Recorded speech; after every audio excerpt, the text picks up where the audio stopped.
tetap sehat dan semangat beraktivitas menjalankan PPKM level 4 ini. Di podcast kali ini, saya akan membahas banyak hal terkait bencana yang masih hangat saat ini, apalagi kalau bukan COVID-19. By the way, kali ini saya kedatangan tamu istimewa dari BPBD. Beliau dari bidang 2 BPBD Kota Semarang. Beliau adalah Bapak Mafi. Bapak, sehat nggak Pak? Alhamdulillah. Dan harus tetap semangat. Iya Bapak. Nah, Bapak Mafi ini merupakan kasih di bidang 2 BPBD Kota Semarang. Sebelumnya bisa diceritakan Pak mengenai bidang kasih di logistik itu gimana? Terima kasih. Awalnya saya akan bercerita tentang tusi saya dulu. Logistik itu ada di naungan bidang logistik dan kedaruratan. Di masa pandemi COVID-19 ini ada beberapa tugas yang menjadi tugas dan fungsi bidang kedaruratan dan logistik, utamanya adalah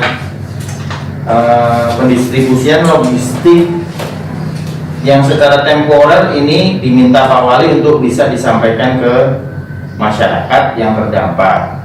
Padahal masyarakat terdampak ini jumlahnya ratusan ribu mungkin. Permasalahannya adalah keterbatasan budgeting dari pemerintah kota, sehingga yang diberikan bantuan dalam bentuk bahan pangan ini juga menyesuaikan dengan data yang ada di masing-masing kelurahan. Itu untuk yang pembagian paket permakanan. Tapi ada juga untuk jasa disinfeksi misalnya. Ini dinas kesehatan setiap hari sudah menjadwalkan untuk dilakukan beberapa titik yang perlu disinfeksi. Karena keterbatasan personel kita, sehingga masyarakat pun ada juga yang melakukan disinfeksi mandiri. Nah, obatnya klorin itu bisa kita support. Masyarakat bisa mengajukan ke BPBD Kota Semarang, Pak, saya butuh klorin untuk disinfeksi lingkungan kita. Nanti kita cukupi sesuai dengan kebutuhan mereka dan tentunya sesuai dengan kapasitas wilayah yang mereka mampu. Kira-kira itu yang bisa disampaikan. Berarti ini Pak, BPBD kan juga menyediakan tim buat disinfeksi. Iya. Tapi karena kekurangan tuh dari BPBD menyediakan klorin, tetapi masyarakat disinfeksi sendiri gitu ya Pak? Betul, jadi karena perbedaan antara barang Yono, Iya. tapi orangnya terbatas, sehingga masyarakat lah yang melakukan disinfeksi mandiri. Tapi klorinnya kita berikan kepada mereka sesuai kebutuhan mereka. Sebetulnya ada yang perlu diedukasi ke masyarakat sih, bahwa klorin itu dia satu gendongan galon semprot itu kan 16 liter, itu sebetulnya cukup 1 sendok makan. 1 sendok makan pun bukan yang manjung ya, tapi trepes gitu. Kita ada 2 klorin, ada yang bentuk tablet besar, sebesar tablet gajah ini, dan ada yang bubuk. Memang lebih gampang kalau bubuk, tinggal ngambil sendok, masukin ke 16 liter, kita diaduk sebentar, kemudian bisa langsung disemprotkan. Karena dia pekat, semakin pekat semakin merusak, dia korosif. Klorin itu korosif, baik korosif bagi barang yang disemprot berupa logam atau bahkan korosif terhadap alat semprot itu sendiri. Sehingga mungkin 2 bulan atau belum sampai 3 bulan alat itu biasanya sudah kalah di logam-logam yang fungsi penyemprotan itu. Jadi sekalian untuk edukasi ke masyarakat yang melakukan disinfeksi mandiri, untuk memperhatikan bahwa hanya 1 sendok untuk 16 liter. Setelah itu dicuci bersih, disimpan dalam keadaan tidak ada klorin di dalam alat tersebut. Itu jadi lebih awet. Berarti memang harus bersih ya Pak? Iya, betul. Karena dia korosif. Menurut Bapak nih Pak, Semarang itu kan dari dulu hingga saat ini sejak pandemi COVID kan terkenal dengan zona merah nih Pak. Nah itu pendapat Bapak gimana Pak? Itu sebuah risiko kota besar, kota metropolitan. Kalau sampai di Rembang atau di Boyolali yang kerapatan penduduk per kilometernya kecil, ya tentu penularannya kecil. kita ibaratkan adalah piring yang nasinya cuma 2 sendok kemudian dilelar gitu sama 2 centong, ya tentu akan kerapatannya akan berbeda dan resiko penularannya juga akan lebih tinggi yang lebih rapat. Ini nih ilustrasinya seperti itu. Jadi sebetulnya nggak hanya Kota Semarang. Kalau dilihat statistik, teman-teman di UNES mungkin sudah mulai banyak belajar statistik tentang resikonya kota besar sama kota kecil, penularannya tinggian mana. Kalau dibikin statistiknya masih lebih Kota besar. kota besar. Iya Pak, kan karena COVID itu bahkan di desa saya sendiri nih Pak, kadang tuh kayak takut gitu, mau mendekat takut, tapi mau ngejauh juga nggak enak. Iya. Itu gimana Pak? Ini dilematis, hal yang baru. Sebetulnya hal yang baru ini bukan hanya di Semarang, bukan hanya di Indonesia, bahkan di dunia. Ini kan hal yang baru. Kalau sakit, bahkan bukan hanya yang sehat yang punya perasaan aku mau nyegah, aku mau berisiko nular, terus berdekatan dengan dia. Bahkan yang sakit pun kadang-kadang nggak mau berobat karena aku mungkin aku berobat, kewenangan aku COVID, aku dikucilkan warga ini yang sebetulnya perlu edukasi ke teman-teman di wilayah juga untuk memberi pemahaman, termasuk di dalamnya nanti saat yang bersangkutan meninggal gitu kan. Padahal begitu selesai meninggal, ada pemulasaran di rumah sakit yang standar COVID, selesai sebetulnya sudah dibungkus plastik. Kalau mau jujur sebetulnya hanya butuh handscoon sama masker saja, nggak perlu APD komplit dari ujung kaki sampai helm gitu. Harusnya handscoon, masker, selesai, karena jenazahnya sendiri sudah dalam keadaan dibungkus rapat sesuai dengan pemulasaran standarnya dari rumah sakit. Itu kan kalau di rumah sakit sudah ada timnya sendiri Iya. Pak. Kalau di rumah itu gimana Pak? Untuk di Kota Semarang, meninggal di rumah itu kan ada 2 hal. Apakah dia memang benar-benar sudah ada bukti bahwa dia terinfeksi COVID, artinya sudah ada PCR atau antigen yang menyebutkan dia positif kemudian baru meninggal. Tapi ada juga yang meninggal memang nggak COVID. Jadi harus dipahami dulu. Edukasi ke masyarakat itu kan ada beberapa hal yang, saya ini yang mati kok di COVID, dan sebetulnya ada juga orang yang meninggal bukan karena COVID juga ada. Iya. Di rumah sakit itu ada pembagian, ini pasien COVID, bangsal-bangsal ini pasien non COVID. Kemarin rumah sakit penuh itu kan bukan semuanya COVID. Ini mungkin termasuk dari penanya juga. Saya punya keyakinan, jadi kan nggak percaya kalau di rumah sakit itu juga ada kemarin yang booming itu bahwa berarti rumah sakit ini sini mau COVID dok. Enggak. Masih ada orang, iya, masih ada pasien non COVID, masih ada pasien COVID. Hanya bornya kemarin, bor itu rasio iya, rasio tempat tidur di rumah sakit itu memang didominasi oleh teman-teman yang terkena tanpa COVID. Tapi sekarang ini tanggal berapa ya? Tanggal 12 ya? Tanggal 12 itu di dashboard DKK tinggal 500 sekian. Kita kemarin puncaknya di dashboard itu sampai 2.300-an.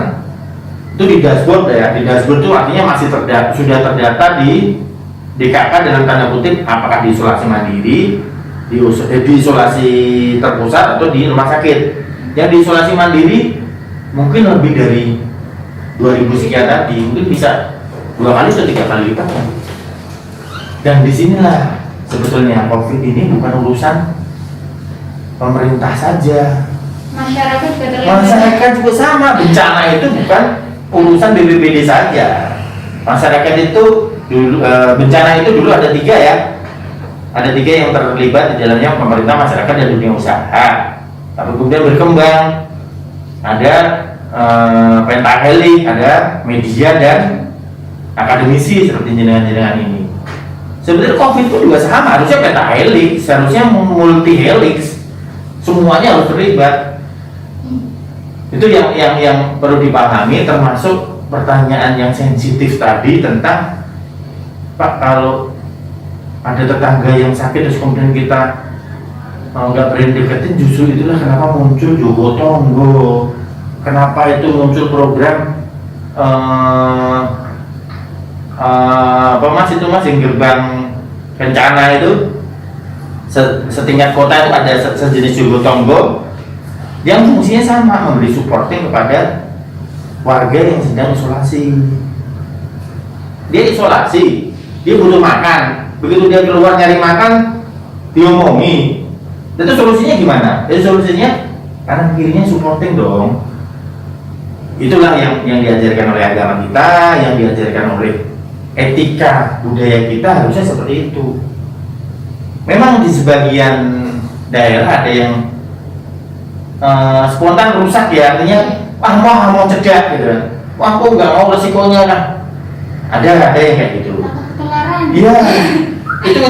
Itu hal yang manusiawi. Tapi cobalah berpikir bahwa nek sing aku sing ngono piye.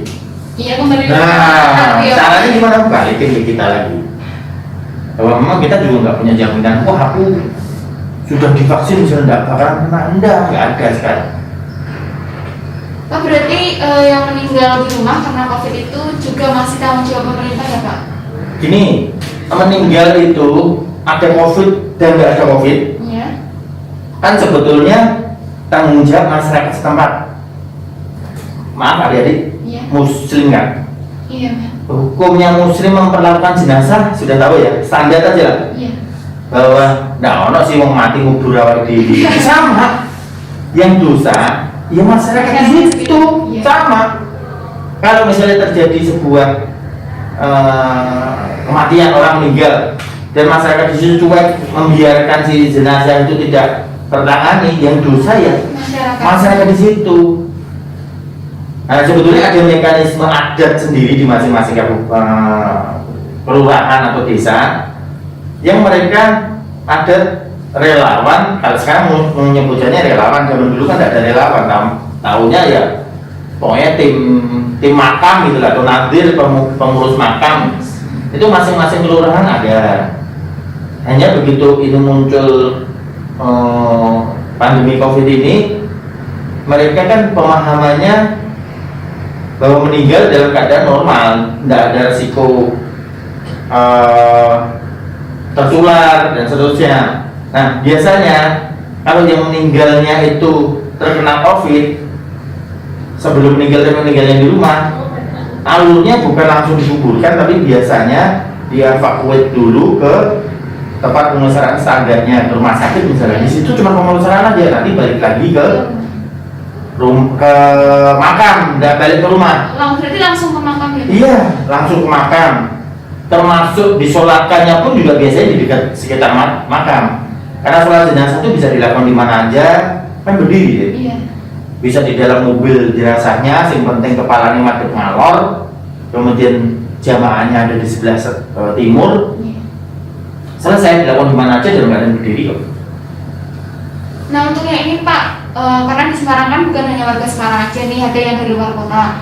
Kalau yang luar kota itu meninggal terus ingin dikuburkan di Semarang, apakah itu bisa Pak?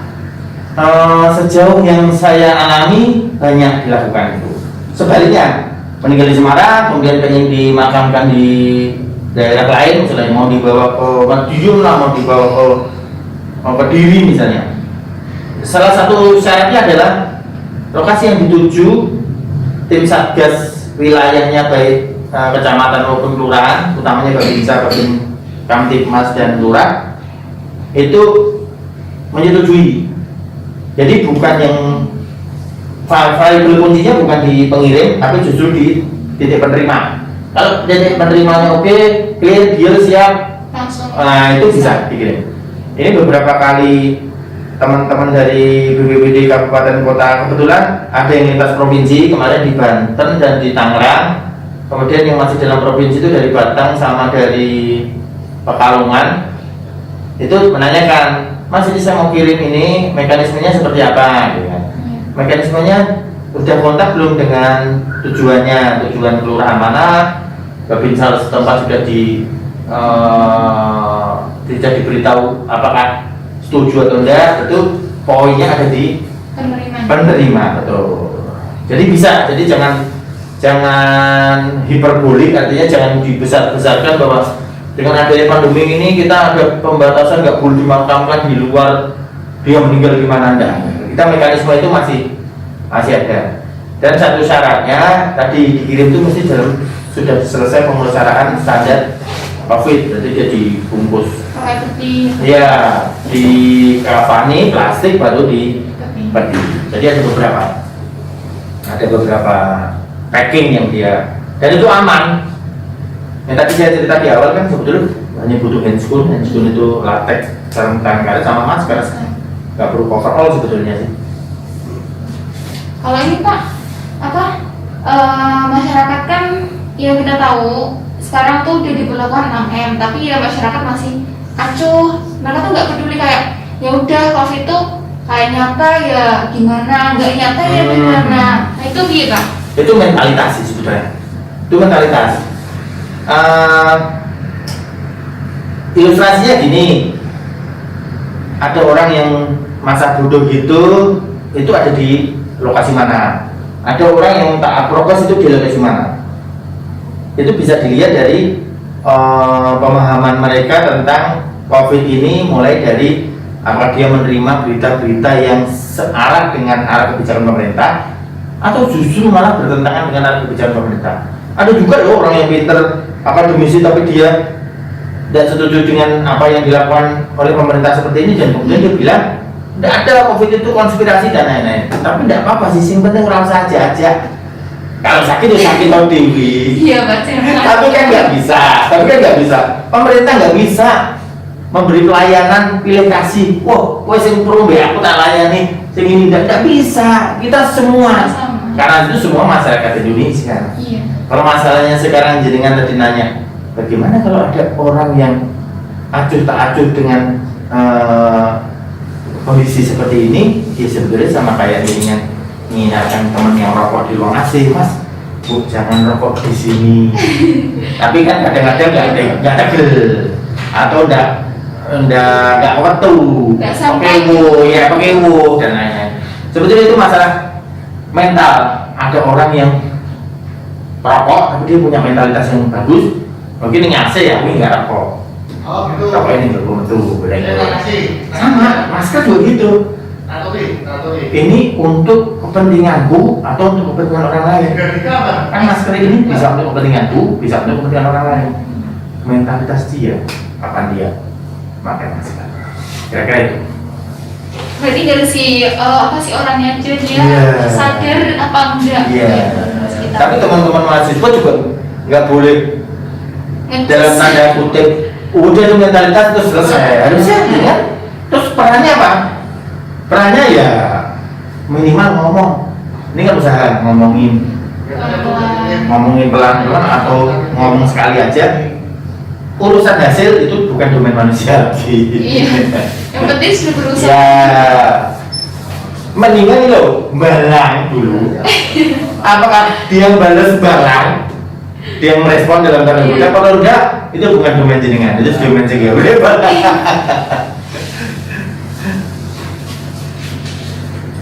Oke Bapak, terakhir nih Pak, tips buat masyarakat supaya di pandemi saat ini biar tetap sehat, tetap fit dan semangat menjalankan aktivitas nih Pak. Terutama warga Semarang. Ya, untuk warga Semarang, mumpung ini bulan-bulan Agustus, September, Oktober masih banyak matahari ya. Ya, makanan yang seimbang, bergizi itu jauh lebih manfaat ketimbang minum obat yang sudah dalam keadaan sakit. Preventif itu lebih enak, minum multivitamin karena makannya dalam keadaan nyaman. Tapi kalau sudah sakit, makan yang enak pun nggak jadi enak. Jadi saran saya jaga kesehatan itu sederhana, ada berjemur di sinar matahari, konsumsi multivitamin, dan jangan lupa kegiatan-kegiatan kan hanya dibatasi bukan dilarang, artinya masih boleh. Sekarang ke mall pun tetap boleh nunjukin kartu vaksin, tapi jangan lupa prokes. Ini standar. Iya, Meskipun menggunakan masker medik, ya saran saya 4 jam sekali harus ganti lah. Didobelin pakai masker kain, sing ganti masker mediknya dibuang sesuai dengan tempatnya, karena ini jadi sampah medis nantinya kalau Kalau yang bersangkutan sakit itu, Ya. ini bukan sama biasa lagi, ini jadi sama medis. Cara pemusnahannya itu juga sesuai dengan medis. Jadi saran saya sebetulnya gimana kita merubah cara hidup kita yang dulunya nggak pakai masker, tiba-tiba kita harus kemana-mana pakai masker. Gimana dulu kita jarang cuci tangan, cukup gorengan gitu, sekarang harus cuci tangan dulu, juga gorengannya tetap, tapi cuci tangan dulu. Kan beberapa hal yang mendukung pola hidup sehat itu yang saya garis bawahi untuk masyarakat di Semarang khususnya dan masyarakat semua secara umum. Ya mungkin keuntungan dari pandemi ini yaitu ya Pak, dari masyarakat yang tadinya dia acuh terhadap kesehatan, jadi sekarang rajin cuci tangan, terus kemana-mana juga kayak selalu jaga kebersihan gitu Pak. Ya. Salah satunya itu. Jadi Allah menciptakan sebuah peristiwa itu memang dia independen, tapi pasti ada sisi positifnya. Kalau belum metani, cara orang berpikir positif itu yang digulai, yang positif ya. Kalau kita berpikir positif gitu, insya Allah ke depan kita juga tetap optimis, kita juga melakukan hal-hal yang produktif tanpa mengesampingkan protokol kesehatan. Ini warga Semarang yang tadi sudah disampaikan oleh Bapak Maki bahwa preventif itu lebih baik daripada kuratif. Jadi lakukanlah pencegahan daripada pengobatan karena kesehatan itu penting dan nomor 1. Baik, mungkin cukup segini saja Bapak. Terima kasih telah meluangkan waktunya di Balangan Podcast. Semoga informasi yang kami terima itu dapat bermanfaat bagi saya dan bagi warga Semarang. Jangan lupa ikuti terus Balangan Podcast supaya kita tetap bisa mendapatkan informasi yang ada. Salam tangguh.